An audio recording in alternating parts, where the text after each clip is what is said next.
सूरजपुर में जिला साहू संघ युवा प्रकोष्ठ ने विश्व रक्तदान दिवस पर जिला चिकित्सालय में रक्तदान शिविर का आयोजन किया। रक्तदान शिविर में समाज के युवाओं ने बढ़ चढ़ कर भाग लिया। इस शिविर में 31 यूनिट रक्त एकत्रित किया गया। युवा प्रकोष्ठ के जिला अध्यक्ष सौरभ साहू ने बताया कि हम अपने साहू समाज के लोगों को रक्तदान के क्षेत्र में जगाने के लिए रक्तदान कर रहे हैं। हम निरंतर समाज सेवा का कार्य कर रहे हैं और भविष्य में भी समाज सेवा के कार्य करने के लिए प्रतिबद्ध है। रक्तदान महादान होता है। आज साहू समाज युवा प्रकोष्ठ के द्वारा ब्लड डोनेट का कार्यक्रम रखा गया है। आज विश्व रक्तदान दिवस भी है और हम अपने समाज के लोगों को रक्तदान के क्षेत्र में जगाने के लिए रक्तदान शिविर लगाए हैं।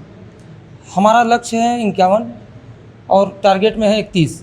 20 हमारे पास सुरक्षित रहेंगे, जो अस्पताल को जब भी हमारी आवश्यकता पड़ेगी, हमारे समाज के लोगों की आवश्यकता पड़ेगी रक्तदान के लिए, हमारा समाज हमेशा तत्पर रहेगा और रक्तदान करेगा।